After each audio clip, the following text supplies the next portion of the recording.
আমরা যে জাহাজ নিয়ে সমুদ্রের এখানে ভেসে চলছি, আমাদের জাহাজের আসলে ওজন কত অনেকেই জানতে চাচ্ছিলেন।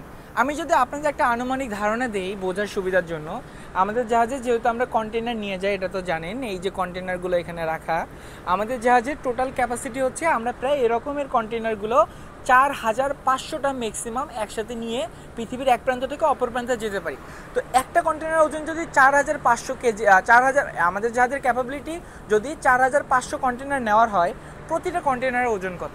আমি যদি আনুমানিক একটা ধারণা দিই, এই কন্টেনারগুলো নেওয়ার মানে কন্টেনারের ভিতরে মালামাল নেওয়ার সর্বোচ্চ ক্ষমতা হচ্ছে প্রায় 32,500 কেজি।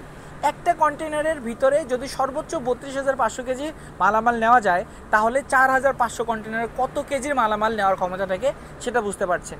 তারপর জাহাজের ভিতরে যে জ্বালানি তেলগুলো থাকে, এই জ্বালানি তেলগুলোর পরিমাণও অনেক বেশি। এখন আমাদের জাহাজে প্রায় 5,500 টনের কাছাকাছি জ্বালানি তেল মজুত করা আছে। আরেকটা কথা হচ্ছে, এই যে জাহাজ পুরোটাই এই যে মেটালের তৈরি, ধাতব পদার্থের, এই একটা জিনিস, সেই এত বড় একটা জাহাজ, সেটার নিজের ওজন কত সেটা বুঝতে পারছেন। এই এত কিছু জিনিস নিয়ে এই যে সমুদ্রের মাঝে এই জাহাজটা ভেসে বেড়াচ্ছে, এটা আল্লাহর কত বড় নিদর্শন আমি আশা করছি আপনারা বুঝতে পারছেন।